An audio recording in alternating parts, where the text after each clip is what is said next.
ஆண்டவரோடு இருப்பாராக. ஆன்மாவோடும் இருப்பாராக. புனித லூக்கா எழுதிய நற்செய்தியிலிருந்து வாசகம். ஆண்டவரே மாட்சி உமக்கே. இயேசு நாசரேத்துக்கு வந்திருந்த போது தொழுகை கூடத்தில் மக்களை நோக்கி கூறியது, நான் உறுதியாக உங்களுக்கு சொல்கிறேன், இறைவாக்கினர் எவரும் தம் சொந்த ஊரில் ஏற்றுக்கொள்ளப்படுவதில்லை. உண்மையாக நான் உங்களுக்கு சொல்கிறேன், எலியாவின் காலத்தில் 3 ஆண்டுகளாக வானம் பொய்த்தது, நாடெங்கின் பேர் பஞ்சம் உண்டானது. அக்காலத்தில் எருசலேமிலுடைய கைப்பெண்கள் பலர் இருந்தனர். ஆயினும் அவர்கள் எவரிடம் எலியா அனுப்பப்படவில்லை. சீதோனை சார்ந்த சாரிபாத்தில் வாழ்ந்த ஒரு கைப்பெண்ணுடனே அனுப்பப்பட்டார். மேலும் இறைவாக்கினர் எலிசாவின் காலத்தில் எருசலேமினுடைய தொழுநோய்களில் பலர் இருந்தனர். ஆயினும் அவர்கள் எவருக்கும் நோய் நீங்கவில்லை. சிரியாவை சார்ந்த நாமானுக்கே நோய் நீங்கியது. தொழுகை கூடத்தில் இருந்தவர் யாவரும் இவற்றை கேட்டபோது சிற்றம் கொண்டனர். அவர்கள் எழுந்து அவரை ஊருக்கு வெளியே துரத்தி அவர் அவ்வூரில் அமைந்திருந்த மலை உச்சியிலிருந்து கீழே தள்ளிவிட இழுத்து சென்றார்கள். அவர் அவர்கள் நடுவே நடந்து சென்று அங்கிருந்து போய்விட்டார். ஆண்டவரின் அருள்வாக்கு. கிறிஸ்துவே உமக்கு புகழ். கிறிஸ்துவுக்கான சகோதர சகோதரர்களே, என்னுடைய நற்செய்தியில் நாம் பார்க்கும் பொழுது 2 விஷயங்கள் நம்முடைய தெளிவாக தெளிவுபடுத்துகின்றார்.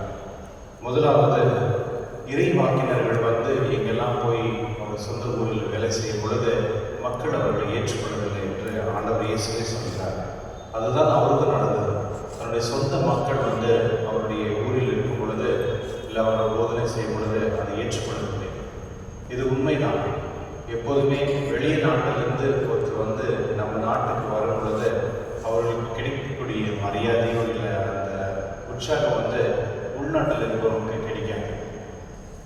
என்னுடைய நற்செய்தியில் நாம் பார்க்கும் பொழுது ஆண்டவர் இயேசு தன்னுடைய மக்களிடத்தில் இந்த வார்த்தைகள் சொல்லும் பொழுது அவர்கள் அதை புரிந்து கொள்ளாமல் அவரை எப்படின்னா மேலே உச்சிலிருந்து கீழே தள்ளணும் அப்படின்னு அவங்க முடிவு செஞ்சு அதை செயலாற்றப்படாது. கிறிஸ்துவனுடைய சில நேரத்தில் இந்த மாதிரி நிகழ்வு குடும்பத்தில் கூட நடக்கும். சில நேரத்தில் எனக்கு தெரிஞ்ச ஒரு ஆஃபீஸர் இருக்காரு, ரொம்ப ஆனஸ்டான ஆஃபீஸர். ஆனால் அவங்க ஆஃபீஸில் இருக்கவங்க எல்லாருமே லஞ்சம்லாம் வாங்குவாங்க. அதனால அவருக்கு நிறைய பிரச்சனை. ஏன்னா அவங்க என்ன நினச்சாங்கன்னா, அவர் எங்கே போய் சொல்லிடுவாரோ இல்லை நம்மளை மாட்டி விட்டுருவாரோ, ஏன்னா அவர் எடுக்கிறதில்ல. அதனால் அவருக்கு ரொம்ப தொல்லை கொடுத்துட்டு அவங்க எப்படின்னா ட்ரான்ஸ்ஃபர் வாங்கி கொடுக்கணும்னு ரொம்ப முயற்சிலாம் பண்ணிருந்தாங்க. இந்த மாதிரி நம்ம சில நேரத்தில் பார்ப்போம். நேர்மையான இருப்பவர்களுக்கு சில நிறைய கஷ்டங்கள் வரும். ஏன்னா மற்றவங்க நேர்மை இல்லாததுனால.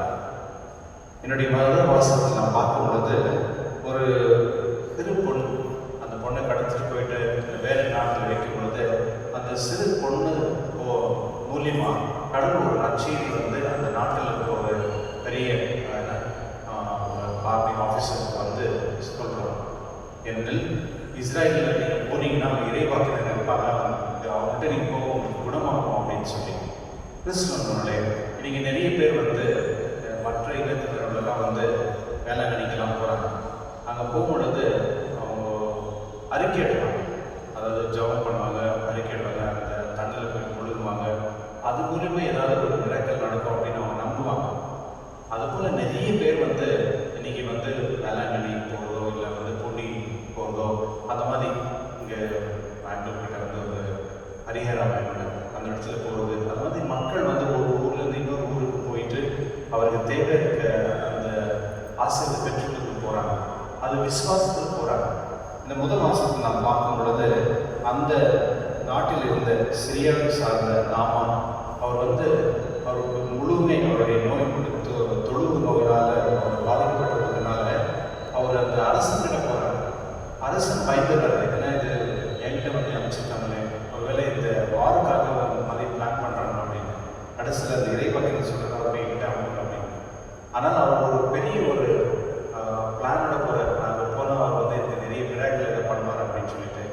ஆனால் அவர் எதுவுமே செய்யலை. நாங்கள் போயிட்டு அந்த தண்ணியில் போய் குளிச்சுட்டு அவங்க 7 முறை அப்படின்னு சொல்கிறார். அதை கேட்டு அவருக்கும் வெறுப்பாகும். இது நான் இவ்வளோ தூரத்துலேருந்து வந்திருக்கேன், நான் எவ்வளோ பெரிய ஆள், இவர் வந்து சும்மா போயிட்டு அந்த தண்ணியில் குளிச்சுட்டு வாங்க சொல்கிறாரு அப்படின்னு தான் நான் என் ஊர்லேயே போய் குளிச்சிருக்கேன். அவன் கூட இருந்த ஒரு அந்த சோல்ஜர் தான் சொல்கிறார், அவர் சொல்கிறதுல ஏதாவது அவங்க பிரச்சனை போய் செஞ்சுட்டு வாங்க அப்படின்னு. கிறிஸ்துவனோட சில நேரத்தில் வந்து குருக்கள் ஏதாவது சொல்லும் பொழுது இந்த மாதிரி நிறைய பேர் சொல்லுவாங்க, இது ஏன் கேட்கணும் அதை ஏன் கேட்கணும் அப்படின்னு. சில நிறைய மீட்டிங்லாம் நம்ம பார்ப்போம், ஏதாவது ஒரு விஷயம் வந்து நல்லது அப்படின்னு நம்ம சொல்லும் பொழுது அதுக்கு ஆர்குமெண்ட் பண்ணின்னு அதுக்கு வந்து இது என்ன கதை தான் அப்படின்னு சொல்லிகிட்டே இருப்பாங்க. அது சில நேரத்துலலாம் நடக்கும். அதுபோல் அந்த ஆள் சொல்லும் பொழுது அந்த இறைவாக்கில் சொல்லும் பொழுது அவர் கேட்கறது, ஆனால் அவருடைய இருந்த ஒரு சோல்ஜர் சொல்கிறார், அவர் சொல்கிறதுல என்ன பிரச்சனை ட்ரை பண்ணி பாருங்க அப்படின்னு சொல்லும் பொழுது அவர் போய் குளிக்கும் பொழுது தான் அவர் வெளியே வரும் பொழுது ஒரு சிறு குழந்தை போல அவருடைய உடல் ஆகுது அப்படின்னு நம்முடைய முதல் வாசத்தில் சொல்லப்படுகிறது. அப்பொழுதுதான் அவர் சொல்கிறார், உலகத்தில் எங்கேயுமே கடவுள் இல்லை, இஸ்ரேலுடைய கடவுள் தான் உண்மையான கடவுள் அப்படின்னு அந்த மக்களுக்கும் அந்த நாட்டுக்கும் போய் அவர் சொல்கிறார். கிறிஸ்துவனுடைய இறை அரசருடைய அந்த இறை ஞானம் எப்படி கிடைக்கும் அப்படின்னா, நமக்கு ஏதாவது ஒரு பிரச்சனை வரும்பொழுது தான் நமக்கு அந்த உணர்வு வரும்.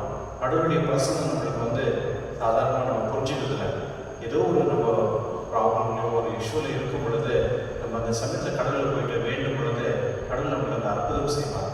அது மூலியமாக தான் நமக்கு வந்து கடவுளுடைய உணர்வு அந்த கடவுளுடைய அந்த பிரசனம் நமக்கு தெரிய வருகிறது. கிறிஸ்துவனுடைய சில நேரத்தில் வந்து கடவுள் வந்து சில விஷயங்கள் நமக்கு சொல்லுவார். அதை வந்து மற்ற மூலியமாக சொல்லும் பொழுது அது எதெல்லாம் நல்லதாக இருக்கோ அதை நம்ம ஏற்றுக்கொள்ள வேண்டும், அதை நம்ம புரிந்து கொள்ள வேண்டும். அதனால இன்று விசேஷமாக கடவுள்கிட்ட நாம் ஜெபிப்போம், இறைவா நீ